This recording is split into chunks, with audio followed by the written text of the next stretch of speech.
Ladies and gentlemen, welcome back to the channel. My name is Flo, and on this episode of Lineup Guides, we are going to dig a little bit into the Russian 10.3 hybrid premium lineup. I know that the new update dropped. The reason why I did not make a video about it is that, in my opinion, it is pointless because as of right now, I'm not in the Gaijin content creator program, and so I do not get early access to any vehicles. I have to grind them first, and when I collected some experience with them, I will show you what's the deal with these new bad boys, so stay tuned. At this moment, I also want to inform you guys that based on some constructive critics I received, I will make the vehicle overview part a little bit shorter. I will just talk a little bit about how to play with this lineup in general, and then we will jump right into some gameplay, and while playing the vehicles I will also make the individual vehicle comment part. So for the lineup itself, I would recommend a rather aggressive playstyle. I definitely recommend you that you should stay away from hilly terrain just because you do not have the gun depression with most of the things in your lineup, such as T-72 series tanks. I had quite a hard time playing this lineup, to be honest. Not because the tanks are bad, it's just because of the teammates. The teammates in the general win rate is just pretty poor in my opinion. You have, nonetheless, you have very strong light tanks. The main battle tank the main battle tanks are in general pretty good. You have a very solid SPAA. When it comes to close air support, you have two very reliable options with the Mi-24V and the Su-25K. But how these vehicles perform in detail, we will experience later on while I'm playing them.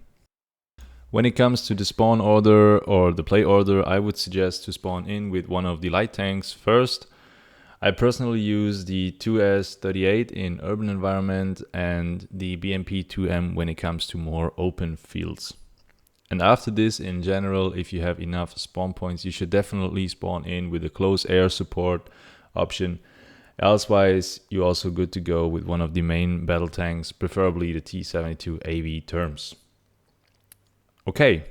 Now that I talked a little bit about the lineup in general, I would say let's jump right into the battles and discuss the vehicles in detail. So first of all, we have the T-72B. At this point you might wonder why I did not use the T-72B 1989. This is just because I did not research it honestly, and yeah, you know, I'm still, as mentioned before, not in the content creator program for Gaijin. And as you also know, I'm not a full-time streamer. I have just a normal full-time job as every other person. And so I just have a particular amount of time. And honestly, I also usually I just show you the things I have fun with. So the priority for me is still having fun with making these videos and nothing else. Okay. So, I said enough. Let's talk about T-72 itself. Well, it is a well-rounded tank. Despite the fact that it's on a little bit lower BR, it's still very solid. Okay, you get no thermals whatsoever. You get a very good dart. There is a little bit of a problem with the reverse speed, but I think this is a known one. You have a pretty solid armor, and in general I think for backup it's a pretty good deal in this lineup. However, keep also in mind that you have almost no gun depression, and the crew is packed very closely together, so a penetration hit will most likely kill you. Okay, next up we have T-72 AV TURMS-T. This is a very solid choice in my opinion for 10.3. It is a premium, especially you get those crisp, clear thermal vision devices. You get decent armor protection. You get ESS, which in my opinion people should use definitely more often. However, you still face the common T72 series problems, so very slow reverse gear, almost no gun depression, crew is packed very tightly together. But on the other hand, you get pretty solid overall armor, you get a solid dart, laser rangefinder of course, you get premium bonus, and yeah, it is what it is. It is well rounded in my opinion. Oh, and also the vertical gun drive is a little bit, yeah, slow. Okay, the next vehicle is subject to many discussions, or was at least. It is the TURMS-T. This light tank is, in my personal opinion, still, even after some nerfs, a hell of a beast. People just do not know how to use it efficiently.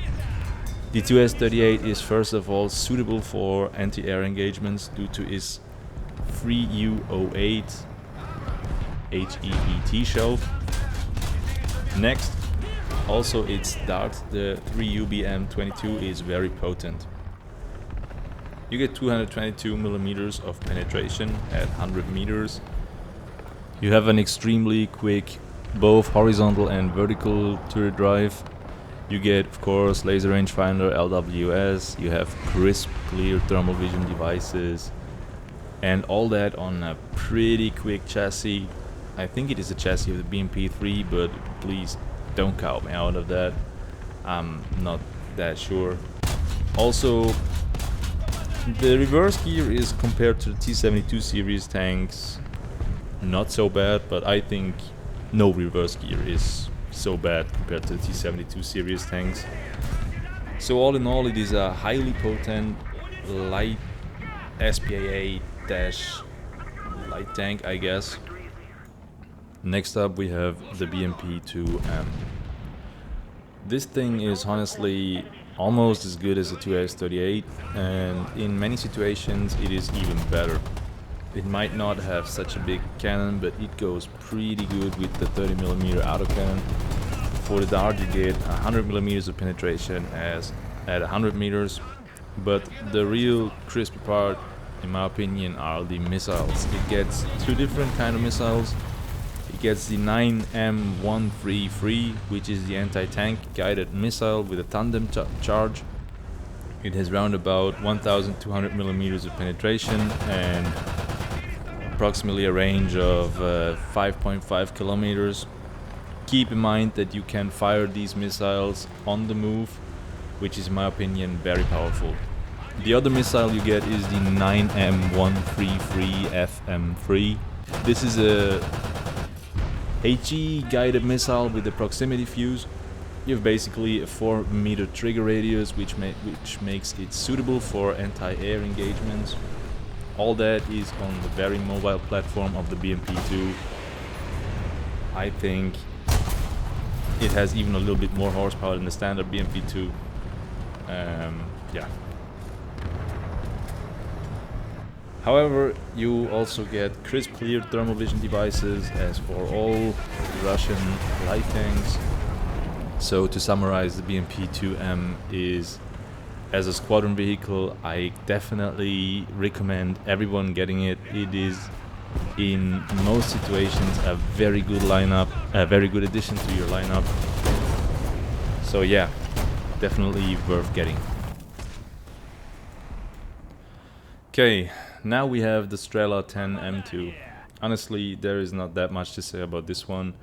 It is basically, yeah, a driving surface-to-air missile carrier that fires infrared guided missiles with a lock-on range of 3.2 kilometers all aspect and 11 kilometers in rear aspect, and the launch range of 5 kilometers. Despite the fact that might not be that impressive, trust me, this is absolutely deadly. It's basically the same as you get with the Chinese Toyota in the tech tree. but better in every single way. This SPAA transforms space above your head into an absolute no-fly zone. It misses almost never, and yeah, there is not much more to say. It's just amazing in my opinion, but honestly it can get pretty boring to play after a certain while. Okay, for the helicopter we have the Mi-24V. The Mi-24V, also known as the Flying Tank, is an extremely versatile attack helicopter.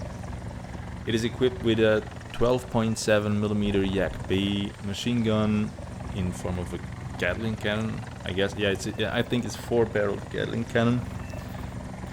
It also carries, for this battle rating, pretty okay-ish air-to-air missiles, the R-60s.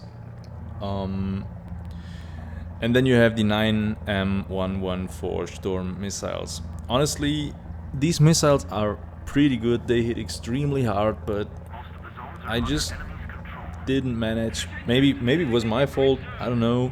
I had good times with them, but yeah, not now. So yeah, they have a firing range of 5 kilometers. They tend not to be very wobbly, so they are pretty precise in general. However, I messed up with them, I know.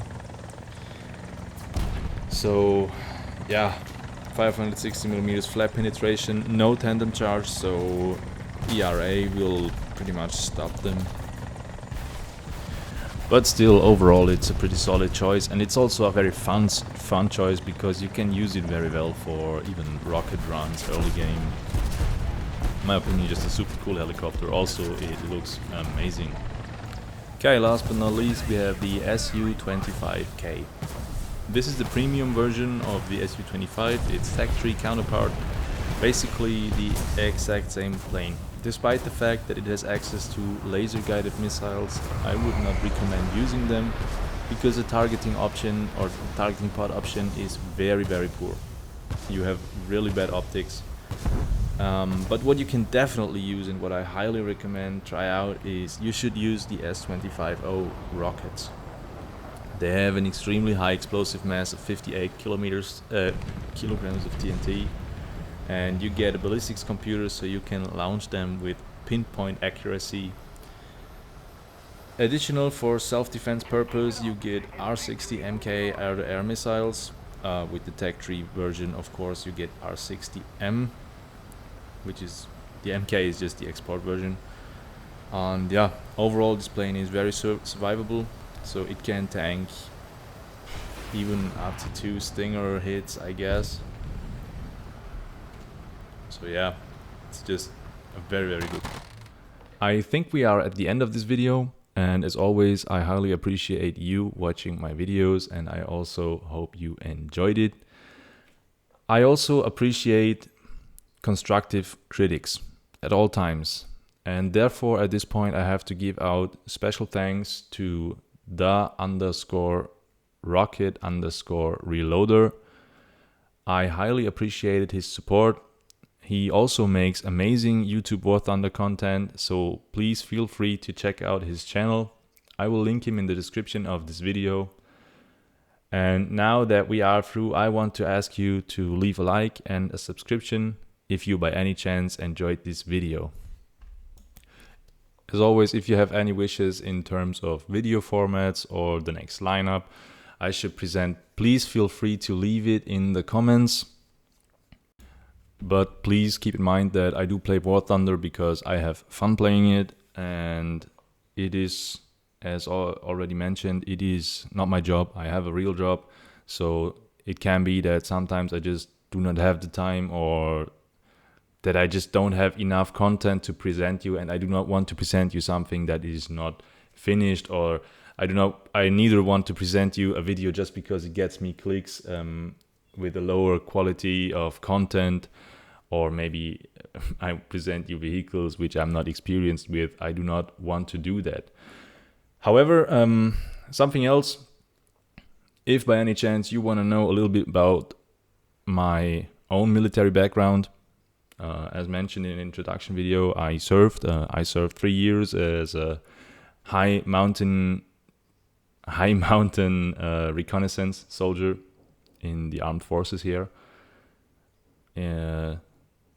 Yeah, and if you by any chance want to know a little bit more about this, I possibly can make a video. So feel free to let me know in the comments. Thank you for watching, and until next time.